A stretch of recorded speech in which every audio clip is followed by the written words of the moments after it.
My name's Natalie. I'm 32 years old, and I'm from Ohio.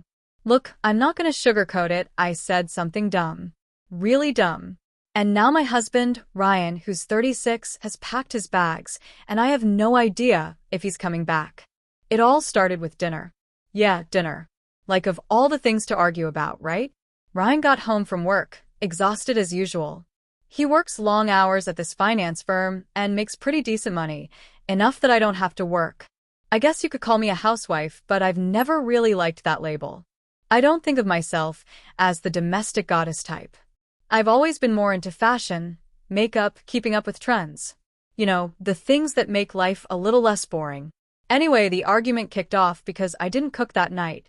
I'd had a long day of scrolling through TikTok and binge-watching a true crime series, and by the time 6 p.m. rolled around, I figured, why not just order in? We have the money, right? But Ryan walked in, saw the empty kitchen, and immediately got this look on his face. You know the one. That mix of disappointment and frustration that just sets your teeth on edge. He started in on me, saying things like, "You've been home all day. The least you could do is cook dinner."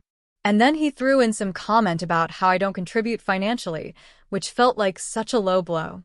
I mean, I take care of the house. Sort of. Sure. I'm not scrubbing floors or anything, but I keep it decent. Plus, I look good for him. And isn't that what guys want? A wife who's attractive and put together? That's when I snapped. I don't even know where it came from, but I blurted out, maybe if he made as much money as Mark, I wouldn't have to worry about cooking every night. We could just eat out more. Mark. My ex. Yeah, I said that. And the second it left my mouth, I could see the color drain from Ryan's face. He didn't yell or anything. He just got really, really quiet. And honestly, that scared me more than if he'd shouted. He just stood there for a second, like he was processing what I'd said, then turned around and walked out of the room. I didn't follow him. I figured he'd cool off, and we'd talk about it later. But when I went upstairs a couple hours later, his suitcase was on the bed, half packed. I tried to play it cool, like, what are you doing? You're not seriously leaving over this, are you? But he didn't even look at me. He just kept packing, muttering something about how he couldn't believe he'd wasted years trying to make this marriage work. That's when I started to panic. I told him I didn't mean it, that I was just frustrated and said something stupid, but he wasn't having it. He said something like, "It's not just this one thing, Natalie. It's everything. You don't appreciate anything I do for you. You spend money like it grows on trees. You don't take anything seriously. And now you're throwing Mark in my face." I'm done. I didn't know what to say to that. Part of me wanted to scream at him for overreacting, but another part of me felt guilty. Not that I'd ever admit it to him. I mean, yeah, I shouldn't have brought up Mark, but it's not like Ryan's perfect either. He's always so serious, always focused on work. Half the time, I feel like I'm invisible to him unless I've done something wrong. So, yeah, he left that night, took his suitcase, got in his car, and drove off. I have no idea where he went. He hasn't called or texted, and I'm too stubborn to reach out first. Besides, I don't even know what I'd say. Sorry for comparing you to my ex. Doesn't exactly cut it, does it? Now I'm sitting here in this big, quiet house, wondering if I messed up beyond repair. Part of me feels like this is on him. Like if he appreciated me more, I wouldn't have felt the need to say what I said. But another part of me knows I crossed a line. Not that I'm ready to admit that out loud. What do you think? Should I try to fix this or just let him stew for a while? I mean, it's not like I'm entirely to blame, right? After Ryan walked out, I spent most of the night sitting on the couch, replaying the fight in my head. I wasn't crying or anything. I'm not really the weepy type. But I did feel a little sick to my stomach. Like, maybe I'd pushed things too far this time. Still, I couldn't bring myself to text him or call. I figured he needed time to cool off. Honestly, I thought he'd be back by morning. He's stormed out before but never stayed gone for long. When I woke up and realized he hadn't come home, I started to feel anxious. Not so much about him leaving, but about what he might be thinking. Ryan's not like me. He overanalyzes everything. I knew he was probably sitting somewhere, going over every little thing I've ever said or done that rubbed him the wrong way. And if he started putting the pieces together, I could be in trouble. By late afternoon, I couldn't take it anymore. I called him, straight to voicemail. I tried again. Same thing.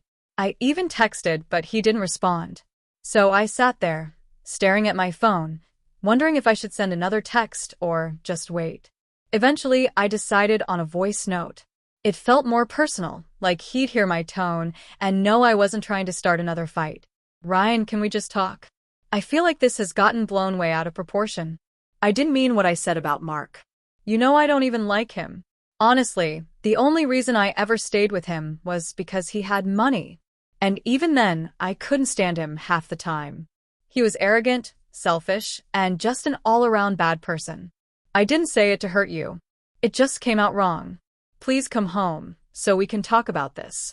As soon as I hit send, I realized how bad that sounded. Like really bad. But I was just trying to be honest, you know? I thought maybe if he understood how little Mark meant to me, he'd see that the comparison wasn't that deep. Hours passed with no response. Finally, around 9 o'clock, Ryan texted back. It wasn't what I expected. Thanks for confirming what I've suspected for a while. You just use people for what they can give you. I guess I'm no different. That one hit me like a punch to the gut. I mean, what was I supposed to say to that? He wasn't wrong, at least not entirely. But it wasn't like I went into this marriage thinking, oh, here's someone I can take advantage of. I love Ryan, I think. Or, at least I love the life we built together. But his text made it sound like I was some kind of gold digger, and that really pissed me off. I called him again, and, to my surprise, he actually picked up this time. He didn't say hello, just a cold, "What do you want, Natalie?" What do I want? I want to fix this, Ryan. You're making it sound like I don't care about you at all, and that's not true. Isn't it? His voice was calm, but I could hear the edge in it. You literally just admitted you used your ex for his money. How do I know you're not doing the same thing to me? Because it's different, I snapped. You're nothing like Mark. He was a jerk who treated me like crap. You actually care about me. Do I? He shot back. Because right now, it feels like all I do is pay the bills and make your life easier while you sit around and complain that I don't make enough money. Do you even hear yourself? I didn't know how to respond to that. Part of me wanted to defend myself, to explain that I wasn't just sitting around all day. I kept the house looking nice, made sure I looked good for him, and tried to make our life together comfortable. But another part of me knew that wasn't what he wanted to hear. Ryan, I said finally, trying to keep my voice steady. I'm sorry if I've made you feel unappreciated. I didn't mean to. But you can't honestly think I'm only with you for your money. Can't I? He said. Because from where I'm standing, that's exactly how it looks. And if that's the case, then maybe I'm wasting my time here. That stung. Like really stung. I wanted to yell at him, to tell him he was being unfair. But deep down, I knew he had a point. I'd never thought of myself as someone who used people, but when I looked back at my relationships, the pattern was hard to ignore. Mark was rich, so I put up with him, even though he was awful. And Ryan? Well, Ryan was a Mark, but I'd definitely been drawn to the stability he offered. But that didn't mean I didn't love him. Did it? Ryan, please don't do this, I said, my voice cracking a little. You're blowing this out of proportion. I made a mistake, okay? But that doesn't mean I don't love you. There was a long pause, and for a moment, I thought I'd gotten through to him. But then he said, I need some time to think, Natalie. Don't call me again until I reach out. And just like that, the call ended. Now I'm sitting here, replaying our conversation in my head, and wondering if I've completely screwed this up. I know I said some things I shouldn't have, but does that really make me the bad guy? It's not like Ryan's perfect either. He works all the time, barely pays attention to me, and then gets mad when I don't live up to his expectations. Is it so wrong to want more than just being a housewife? Ryan's silence over the next few days was unbearable. I went back and forth between being angry at him for leaving and feeling like I should apologize more. But I couldn't bring myself to call him again after what he'd said. I hate being ignored, and the fact that he was dragging this out was starting to mess with my head. By day 3, I was so worked up I decided to do something I knew I shouldn't. I drove to his office. I figured if he wasn't going to come home, he had to be somewhere. And I was sick of sitting around, waiting for him to think. When I got there, I stayed in the car for a few minutes, debating whether I should actually go inside. But the longer I sat there, the angrier I got. And before I knew it, I was walking into the lobby. The receptionist gave me a weird look when I asked for Ryan, but she didn't say anything and called up to his floor. A minute later, one of his coworkers came down. Not Ryan, but some guy I'd only met once or twice at company parties. He looked uncomfortable as he told me Ryan wasn't there. Apparently, he'd taken a few personal days, which only made me more annoyed. He wasn't at work. He wasn't at home. Where was he? I got back in my car, fuming. Part of me wondered if he'd gone to stay with one of his friends, but Ryan isn't exactly the type to crash on someone's couch. He's too proud for that. Then a darker thought crossed my mind. What if he was staying with someone else, like a woman? I hated that my mind even went there, but the fact that he wasn't telling me where he was made me suspicious. I went home, grabbed a glass of wine, and started scrolling through his social media. There was nothing new, of course, but I couldn't shake the feeling that something was off. That's when I remembered his email. Ryan isn't exactly tech-savvy, and his passwords are ridiculously predictable. I told myself I wasn't going to actually snoop, just check to see if there were any clues about where he might be. But the second I logged in, I saw an email that made my stomach drop. It was from a real estate agent. The subject line read, "Follow up on your inquiry." My heart started racing as I clicked on it. The email was short, just a confirmation of an appointment to tour an apartment later that week. An apartment. Not a house. Not something for the two of us. Just him. I felt like the ground had shifted under me. Was he seriously looking for a place to live without even talking to me? The nerve. I grabbed my phone and called him, but of course, it went straight to voicemail again. This time, I left a message. So what? You're apartment hunting now? Is this your big solution, Ryan? Running away instead of dealing with our problems? Call me back. He didn't. Not that night, and not the next day. I spent the whole day spiraling, trying to figure out what to do. Part of me wanted to drive straight to that real estate office and make a scene, but I knew that wouldn't help. Instead, I texted him again, this time trying to be more measured. Ryan, I saw the email about the apartment. Can we please just talk? If you're that unhappy, I deserve to know why. It wasn't until the next morning that he finally replied. His text was short and to the point. I'm not making any decisions yet. I just need space. That didn't exactly calm me down, but at least it was something. Still, I couldn't stop obsessing over the idea of him leaving for good. It felt like the more I tried to fix things, the worse they got. When I finally heard from Ryan, it wasn't the explanation I'd hoped for. He texted me the address of a coffee shop downtown and told me to meet him there if I wanted to talk. I thought it was weird he didn't want to meet at the house, but I didn't question it. At that point, I just wanted answers. When I got there, he was already sitting at a table in the corner. No way, looking calm and composed in a way that made my blood boil. Here I was, losing sleep, and he looked like he hadn't a care in the world. I slid into the chair across from him, arms crossed, and went straight for it. "What's this about you looking at apartments?" I demanded. He didn't flinch. He just took a sip of his coffee and said, "It's exactly what it looks like, Natalie. I'm moving out." For a moment, I thought I'd misheard him. "You're what?" He leaned back in his chair, looking almost bored. "I've already started the paperwork for the divorce. I've been talking to a lawyer for weeks, and I've just been waiting to get a few things in place before I told you." It felt like the air had been sucked out of the room. Divorce? I knew we'd been fighting, but I didn't think it was that serious. Are you kidding me right now? You're ending our marriage because of one stupid argument? Ryan let out a bitter laugh. "Natalie, this isn't about one argument. This is about years of me trying to make this work while you take and take and take. I'm done." His words hit me like a slap in the face, but what really caught my attention was the way he was looking at me. Not angry. Not sad. Just done. Like he'd made up his mind, and there was no changing it. "Don't act like I'm some villain here," I snapped. "I've put up with plenty from you, too. You're always working. You never make time for me, and now you're just walking away without even giving me a chance to fix things." He shook his head. "You had plenty of chances, Natalie. My family warned me about you.